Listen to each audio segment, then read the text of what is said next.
Episode 6 is brought to you by the following Big Dog Tier members: Tracy Smith Harper, Tammy, Heather Bennett, Tiffany Wilson, and Cheyenne Langley. Are you looking to be more involved in the Dog Pound community? If so, please visit patreon.com/dogwithabone. For just $1 a month, you can help support Dog with a Bone's mission. Please visit our page to learn about the multiple tiers that will give you access to behind-the-scenes content, outtakes, documents, photos, videos, and live monthly events with me. I thank you for your continued support and consideration. Warning: this episode contains adult content and listener discretion is advised. All views and opinions expressed by Dog with a Bone guests are their own and do not necessarily reflect those of the host or the contributors.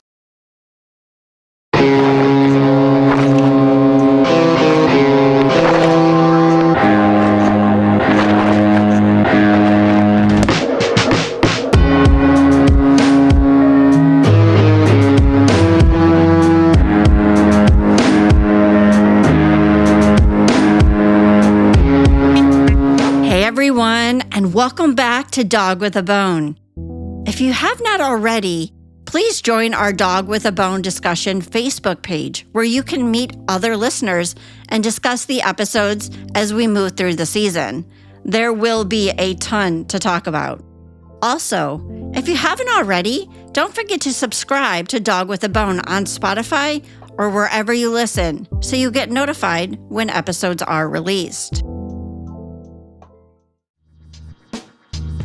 We learned 2 more things about the night of the fire during our investigation. Number 1, we know that Mackenzie was alive when the fire was started, but was unable to escape.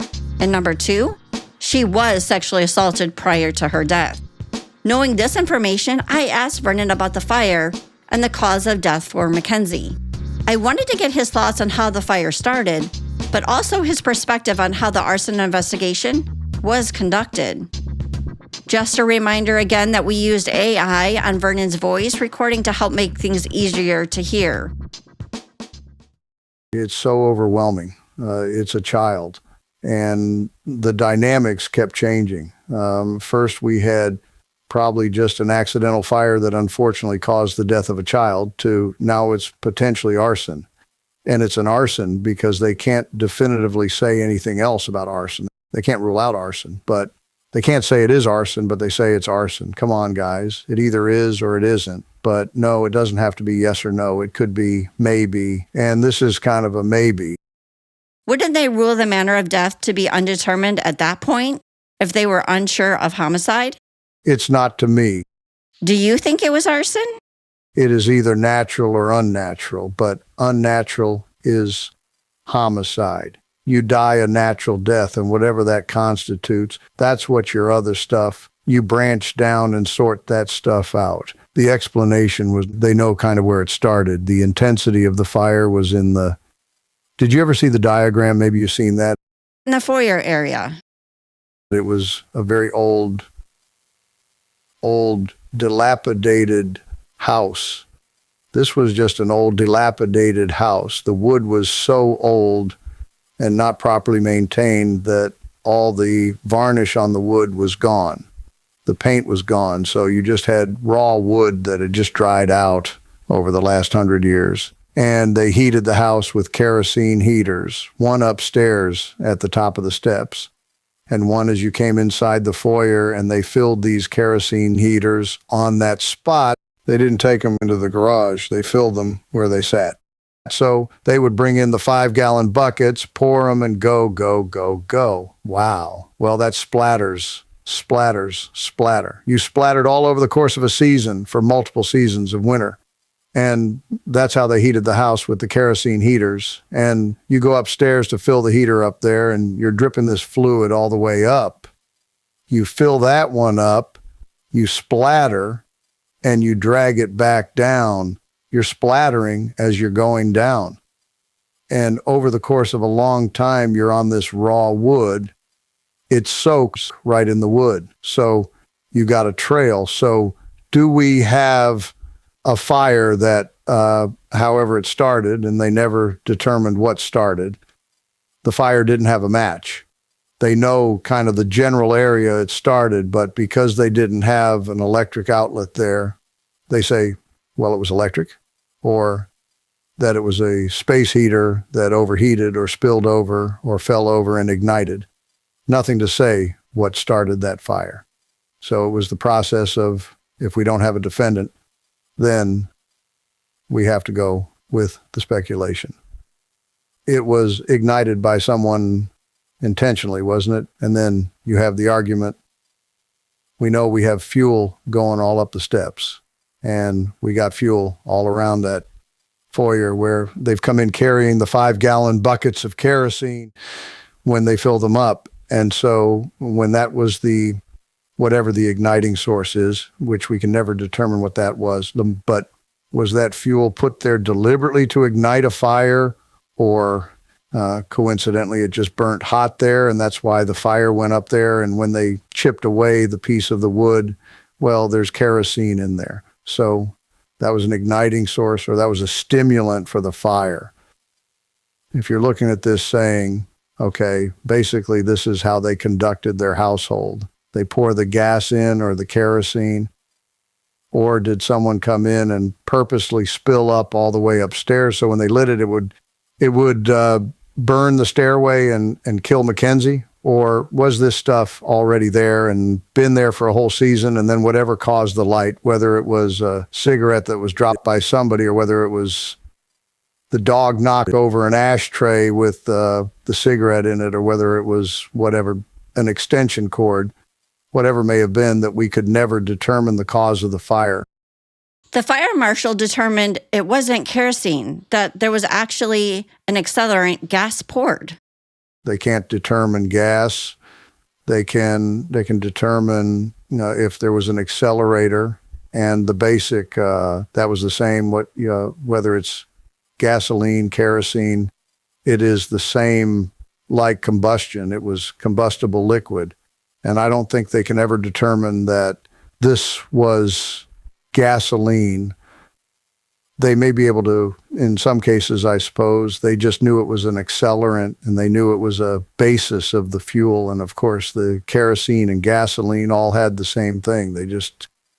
They're refined differently, and one's refined as a gasoline, one refined to a heavier kerosene. Why do you think that this hasn't been solved? Because there's no evidence to prove it. It's all circumstantial, and circumstantial could be anybody. I mean, Don wants us to be able to charge Marianne and Kenny.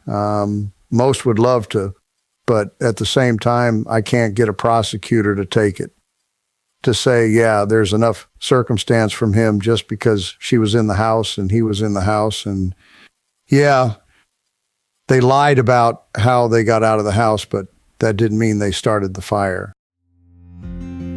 From everything that I have investigated so far on this case, there is an overwhelming amount of circumstantial evidence that if hard questions were asked in the right way, if stories were actually challenged, I'm sure that the truth would come out. There is just no way anyone entered that home, splashed gas right outside Marianne and Kenny's bedroom and all the way up the stairs, and Marianne and Kenny did not hear a single thing. We also know that William had been at the scene when the fire was started and he moved the truck. Yet, Marianne doesn't mention him. The neighbors didn't see him out there trying to rescue Mackenzie. So where did William go? And we haven't even begun to talk about the fact that Mackenzie didn't even try to escape the house and that she had been sexually assaulted. My first thought was that she may have had drugs in her system that prevented her from escaping. And that was exactly what I asked first. Yeah, they did a toxicology report. She had caffeine, which is supposedly because she had some kind of tea that night with her Uncle Jamie. Would have been, or nothing. So nothing like that popped up. No, I don't know if she had any kind of medication in her system. One of the things I was looking at is if during an autopsy, would you test for drugs in her system? If she was knocked out unconscious, and that's why she didn't try to escape.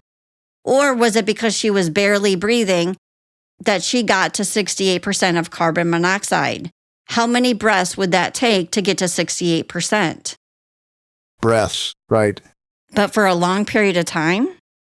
And that's one of the things Donald kept saying. She was murdered before the fire. It's impossible because she was breathing and there was no trauma to the body to cause a death other than the carbon monoxide. And so hadn't she breathed in the carbon monoxide, she would have been alive. I had told Vernon that I reached out to a contact of mine asking if we could test now for any drugs that may have been in Mackenzie's system using her hair samples to see what he would say. Donald does have hair samples that he's never touched that he got from the funeral home. He's got a ton of strands. She didn't have a lot of hair when they exhumed her. I thought she had quite a bit of hair. I suppose that's all perspective, but a lot of it was lost due to the heat. When I saw the photos of Mackenzie, when she was exhumed, she had a lot of hair. The first thing my best friend Mary said to me when she saw the photos was, "Oh my God, look at all of her hair." I asked Vernon about testing her hair to see if she was given drugs. I was hoping that he would be excited and say, "Yes, he has hair samples. Let's see if that works." But instead, he responded with this. Well, yeah. So what if she's got Benadryl? What mother doesn't give a child Benadryl one time or another? Mary and I looked at each other in shock, and we both said, "Well, we haven't." I decided to see what Vernon would say when I brought up the fact that people have heard Mary Ann say herself that she would give her kids stuff to knock them out. I think there was a speculation that they were going to the bar, but they were there at the time of the fire.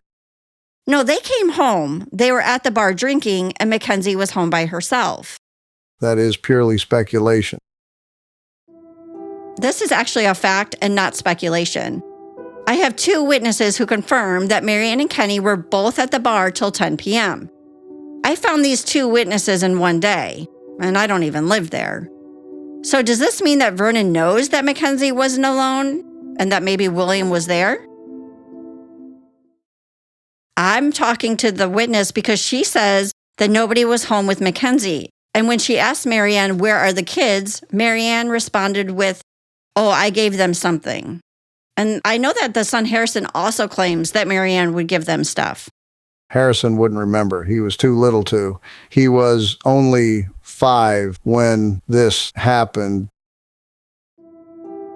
Based on Vernon's comment, when I sat down with Harrison, I asked him if he remembers anything about Mary Ann giving them medications unnecessarily. You will hear noises from the table, and that's Harrison tapping on the table while he's talking to me. We were outside again, so you will hear some traffic in the background. I can't say that it was just Mackenzie, because my mom would always give any of us kids. If we was complaining about a stomach ache, we would complain about anything. First thing she was down to do was, "Let me find something to help you all go to sleep." Did she give you stuff even if you didn't have issues? Oh yeah. If we wouldn't go to sleep and we was up being bad or up late, they would give us something. "Hey, here, this will help you guys go to sleep." Do you think that they gave you stuff sometimes without you knowing to leave? Well, see, I know they always said that because we always took gummies. Like melatonin? Not melatonin, but like vitamins. Okay. So we always knew that, hey, we were getting a vitamin, but we never knew what else. You feel me? They could say, "Hey, this is cough medicine," or "Hey, this is for this. Go ahead and take it." And we would. If you woke up in the middle of the night, did you ever go find them or see, "Hey, Mom, I need this or that"? Or no, because see, like when we was told to go to our rooms, we was told to be in our room. You couldn't come out. And if we had to go to the bathroom, that was the only time we was allowed out of our room. Despite his age at the time, Harrison does have a good recollection of what happened when he was younger. And he recalls being given medications a lot and is really unsure of what he was being given. I also find it interesting that They were not allowed to come out of the room, and the only time they were was to use the bathroom. Why? Because they weren't home? Why do we have such a strict no one comes out of their bedroom rule here? Let's pivot back to my interview with Vernon and why this case has not been taken to court. The prosecutor would never let us do anything because it would jeopardize potentially if there was ever anything that happened. Like right now, there's no double jeopardy. If we were able to find out that Marianne lit that fire and caused the fire, whatever it may have been, she could be charged with that death. But prosecutors were never going to do that. And we've had, every prosecutor ever has looked at this case. We've had detectives look at this case. We kept it under wraps for a very long time because Mossberger's brother-in-law works here, and he never saw the case and never had a conversation with him. But we would tell him, we shut the door and walk away from him. We'd never had a conversation. He would never try to have a conversation with us. Because that would be a big conflict of interest, right? Well, yeah, we weren't going to let it become a conflict then. This is the big part of the puzzle, everyone, that I have held back to this point. I first wanted to give you the details of the investigation before I shared this with you. As Vernon mentioned, Kenny's brother-in-law, Mike Stiegel, was the deputy sheriff for Fayette County under Vernon. Maybe things are starting to come into focus a little better for you. Mike Stiegel was photographed on scene the night of the fire, in uniform. He was not on duty, but for some reason, he showed up to a potential crime scene without being dispatched there in full uniform, as if he was supposed to be there. When Vernon followed Mackenzie to the hospital, did he leave Stiegel there in charge? Regardless if Stiegel was in charge or not, he was on scene and should have been removed, and yet he wasn't. Vernon mentions no conflict ensued and that Stiegel had removed himself from the investigation. However, I want to share another part of my conversation with Cheryl that may interest you. Cheryl, again, is the neighbor who saw Kenny the next day, and her ex had an interaction with William. When they called the sheriff's office to give them information regarding the interaction they had with William, they were routed to no other than Stiegel himself. He called to talk to the detective, and they said the detective was not in. He said he had some information and wanted to get it to him. And whoever answered the phone said, okay, and then routed the call to Stiegel. So once he had told them that he had some information potentially about the fire, they routed the call to Stiegel. To be clear, Stiegel accepted and took information regarding details of the investigation that his brother-in-law was now being investigated on. I know that Stiegel was on scene, and my question was he in uniform? I do. I want to say he was. Yeah. I think he was on duty that night. Just like his youngest son was in I don't know if it was a fire coat. It might have been a fire coat. Yeah, it's And all... neither one of them had any business being there. None. I mean, I'm sorry. I worked in the legal field for 20 years. You should not have been there at all. Right. Exactly. Yep. And Vernon should have been the first one to be there and say, no, walk away. Again, why is Stiegel accepting calls and details of a case that he is not involved in? Mike Stiegel has since died. However, I did try to reach out to his sons, but haven't had any luck in reaching them. I do circle back to Donald about Stiegel being on scene since Cheryl recalls Stiegel being there. Donald actually had proof that Detective Brown, who was the investigator on Mackenzie's case, wanted badly. He wanted to see those pictures because they told me to bring the photographs with me. So when we walked in that room, He's looking through the pictures, right? And Ron Steeman remembers this. That fire marshal remembers that day. He's going through them. When he got to the photograph that Mike Stiegels and Detective Brown were standing in front of that white truck in uniform talking at the crime scene, he slammed that picture down on his desk, turned and looked at me, pointed right in my face in front of the fire marshal and said, "If I find out that you're running your mouth, I'm going to charge you with interference of an investigation, and I will lock your ass up and you won't see daylight again." And I got up and I said, "Fuck you. Handcuff me then, bitch. I'm out of here." And I walked out the door and the fire marshal came behind me. Wow. And then that's the only photograph that come up missing. Was Stiegel in uniform? In uniform. Dressed in sheriff deputy uniform. And Ron Steeman, he has a copy of that picture. He has that picture. He did get a copy of it.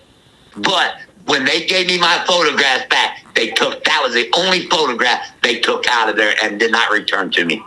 And I fought it, and they're like, "Nah, we gave it back to you, you're a liar." But I'm like, "No, they didn't. You see all the photos I had." Stiegel has inserted himself into this investigation multiple times, and even through social media. Here's a post that he made in 2010 when the Record Herald did an article about Mackenzie's case still being open. Since Stiegel is no longer alive, we're going to go ahead and use AI to read his post. A sad part of this devastating fire is that the narrow-minded community forgot that a child was lost by two parents. This child was lucky to have such a warm and caring mother. My wife and family are very proud that we have Mary in our family and try to be as supportive as we can. I've seen firsthand the pain that Mary and Kenny have gone through and the hard times inflicted on them by the people that have set themselves up as victims of this, who unbelievably have profited. Now, does this sound like Stiegel has removed himself from the investigation? When he made this post, again, nobody has been cleared of the homicide of Mackenzie except for Donald. Here we have Stiegel making social posts regarding Mary Ann being such a great mom. Well, Mary Ann lost custody of her 4 kids, so I don't know what he means by being such a caring and loving mom. Because this is a case, again, that Vernon says that he thinks about daily and wants to have it solved, I asked him who was assigned to Mackenzie's case so that I can send them information when I gather it from the podcast. Nobody's actually assigned to it. We are reviewing. We've been, I don't know what the right word is, digitizing, or we're putting it all in digitally.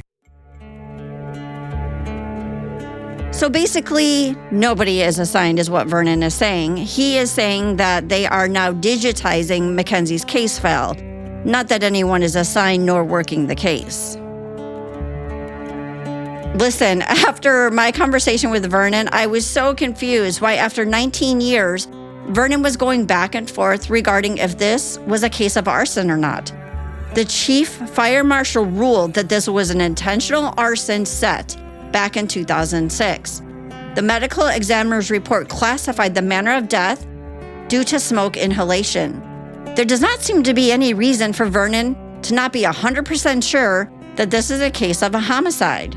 But I saw in past papers and interviews that he refers to the case as being an unsolved homicide.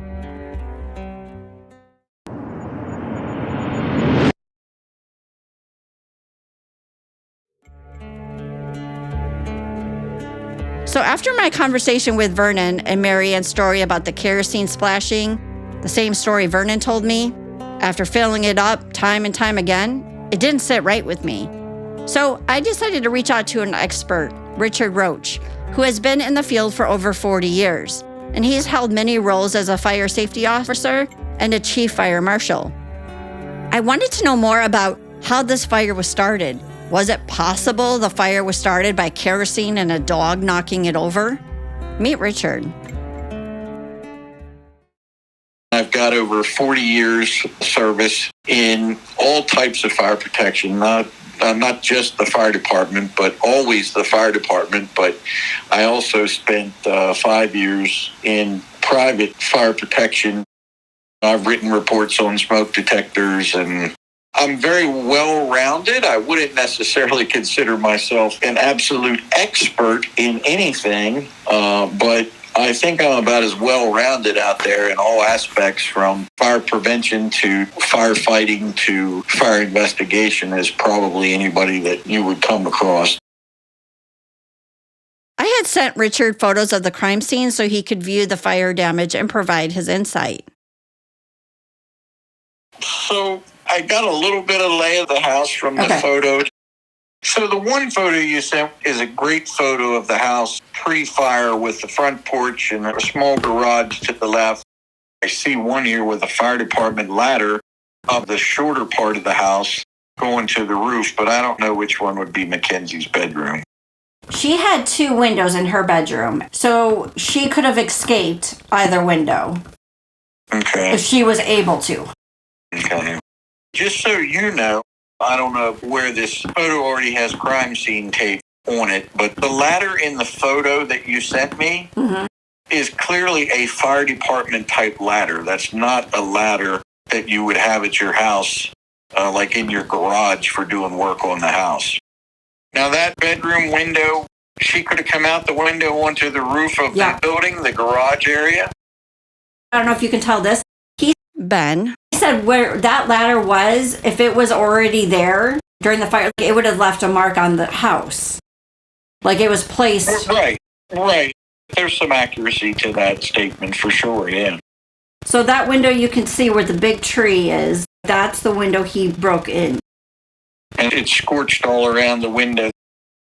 Can you tell the difference when you are testing between kerosene and gasoline? Yeah, you can definitely determine what liquid. A well-trained fire marshal with access to a proper lab can definitely determine what flammable liquid was used to start something. That's really important because the fire marshal said it was gasoline, not kerosene. And I have a sheriff saying you really can't tell the difference. With the proper testing equipment, you most definitely can tell the difference. Okay.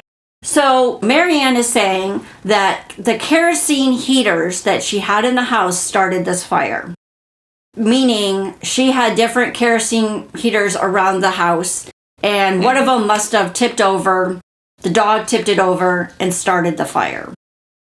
How easy is it for kerosene to pick up like that and start? Is it quick? It's pretty quick. Kerosene heaters are actually outlawed some places because they're really not safe. It is pretty quick, but the theory that a dog knocked it over, if it was on, first of all, the dog is probably not going to go up there and burn itself to try to knock the heater over. But the other aspect of that too is, and the fire marshal would know this, I would have no way of telling you for sure without actually seeing photos of it. There would be a definitive difference in a burn pattern. If you walked into a structure with a gasoline can or even a coffee can full of gasoline and you poured it and lit it, there would be a clearly definitive difference in that burn pattern than a kicked over or knocked over kerosene heater, or a kerosene heater that came in contact with a flammable material, in that the area where the kerosene heater was setting would remain relatively unburned as opposed to areas around it. Back to the ladder theory. Where the ladder was leaning up against the house, you should be able to see some areas where it did not burn because that's where the ladder was leaning against it. Same kind of concept. If you're looking at a kerosene heater setting on your floor, if you can visualize that, you're going to see an area about maybe 2 feet long by 1 foot wide that would be relatively unburned versus the areas around it. Now, if it somehow did get knocked over by an animal, which I don't much buy a theory that an animal is going to get close enough to a burning hot kerosene heater to knock it over. But if by some oddball chance it did occur, you would be able to see, again, the pattern of the flammable liquid that the flammable liquid ran is going to be definitive. And a good fire marshal would easily be able to determine the difference between somebody who dumped a flammable liquid and a device that accidentally tipped over or something like that. What the fire marshal said was there's pour patterns of gasoline leading from the foyer up into the stairs, up to where Mackenzie was. Now, Marianne, the mom, heard about this, about these patterns, and she now says, well, the reason why is because when I'm carrying the kerosene to fill up the other kerosenes, it splashes.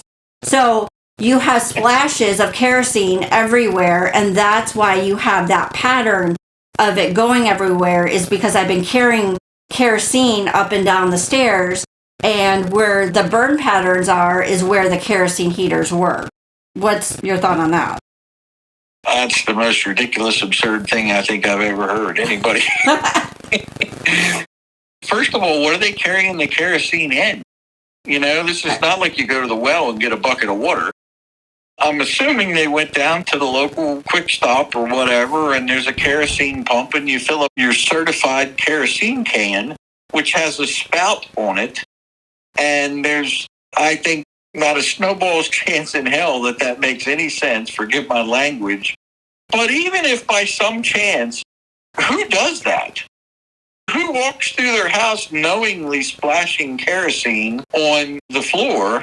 Not just once, but what you're saying is she's like, oh, it happened every time I would go around and fill the kerosene. When I was talking to the sheriff when I was there, because I'm pushing him on this, that it doesn't make sense, and she's changed her story, he's like, well, maybe if a splash here, a splash there, and over time it's, soaked into the wood, it's an old house, and it just lights and then it goes. And I'm like, I don't think that's the case. Well, one thing one would have to look at there, I think, is, was there carpeting on the stairs? No. Okay, so there was no carpeting. Now you would have to say that this family is so lazy that they spill something on the stairs and then they don't come back later and wipe it up. Right.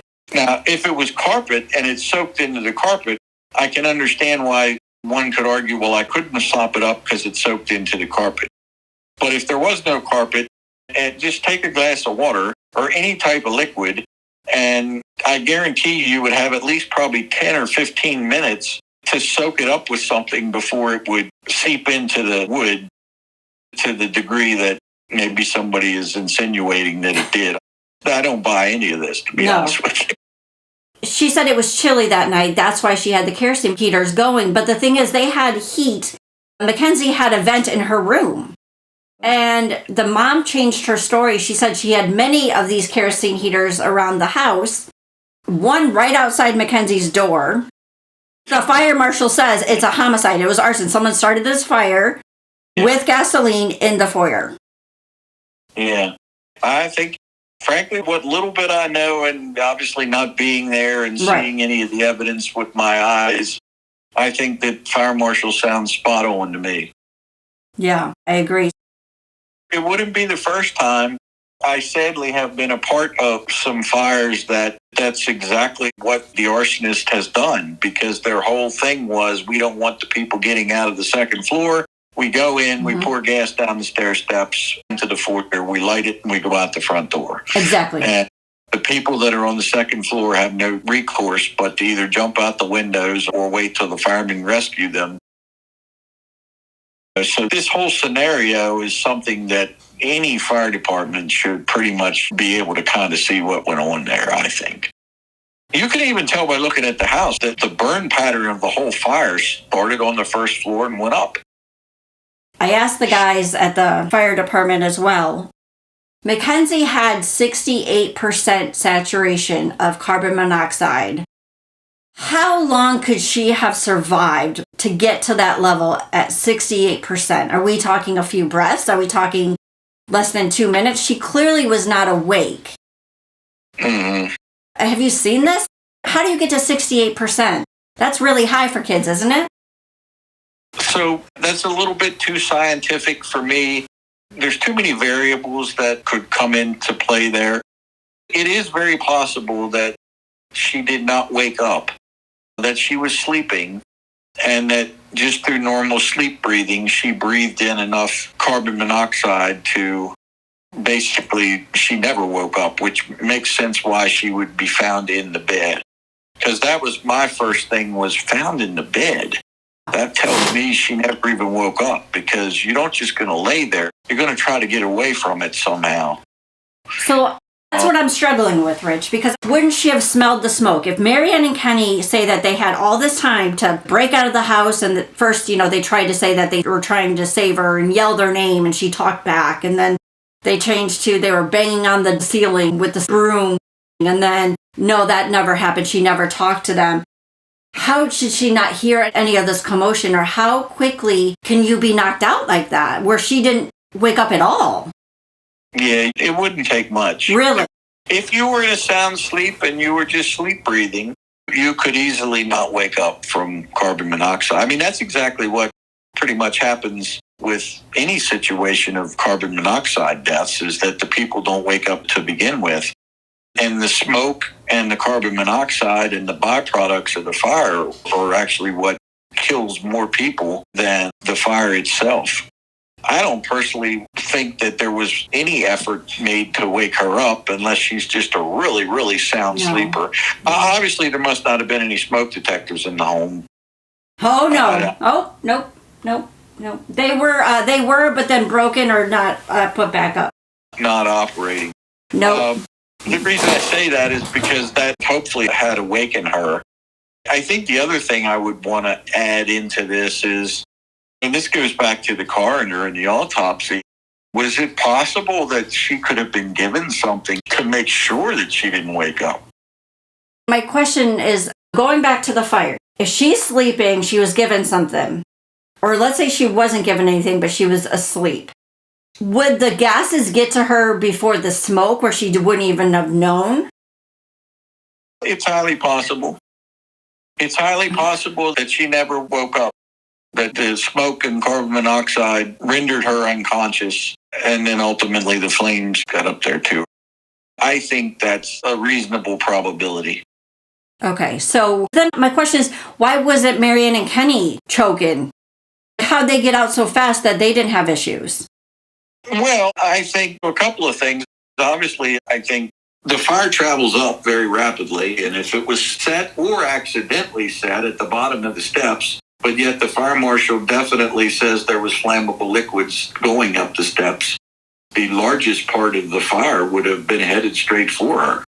That's where it's going to burn the quickest. Now, as the walls and the surroundings and stuff start to catch on fire, I go back to, I don't want to say incompetence, but lack of willingness to pursue. Maybe that's a fairer statement, because I don't like to talk about people, but I think the fire marshal, from everything you told me, is spot on with this thing. Yep. None of the rest of this makes any sense whatsoever. How many police departments are involved? Is it just one, or is it?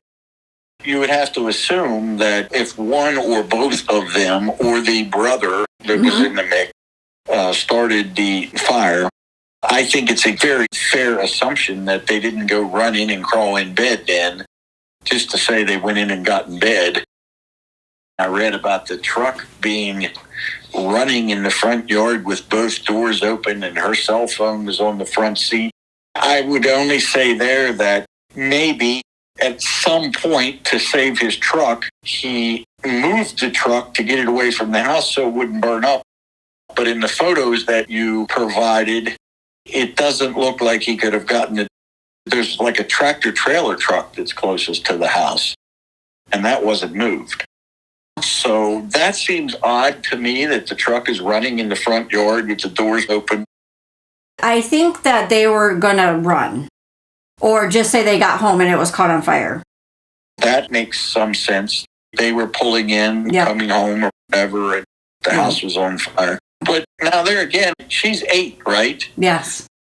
So I'm not a mother, right? But I cannot see in a million years my child being in a house burning. I'm going to be meeting that fire truck in the front yard screaming, my daughter's on the second floor, right? I mean, can you picture, I know you're a mother, can you picture anything differently than that occurring? No. I have to say one thing here. Not very much of anything makes any sense with this whole thing at all, that there wouldn't have been arrests already. Thank you. I agree. In my mind. So in cases where you don't feel that there's enough physical evidence, I think I'm right on this. The district attorney can convene a grand jury and let the grand jury decide is there enough evidence. Yes. Well, to me, this is a classic case of convening a grand jury, because there's no group of people in the world that would not say something is not adding up here. They may not be able to say definitively that this person did it, but there's definitely enough evidence to justify calling a grand jury. I agree with Richard. And as Kelly Siegler always said, do not run from circumstantial cases. They can be just as strong as if you have physical evidence, if presented in the right way. One piece of circumstantial evidence is very different than a pile of inconsistent stories, and there are no coincidences when you're discussing homicides. I am more confident than ever that this was just not an accident, with kerosene spilling after multiple pours and it being accidentally knocked over by the dog. This was a very intentional act that someone took in that home. You can't also tell me that someone entered that home after 1 a.m., splashed gasoline up and down those stairs with a dog in the home, and nobody woke up. According to the fire marshal, the splash patterns were not little splashes from spitting gas. They were large patterns that went up the wall that he described as like a Volkswagen. We know this was an intentionally set fire based on the fire marshal's report. So I want to dig the next layer out, which is the custody battle and the incidents that led Marianne to lose custody of all 3 of her kids. 4 if you count Jennifer. Was there a pattern of abuse of the kids prior to this fire being started? But also, let's find out more about how Mackenzie ended up at Marianne's if she didn't have custody.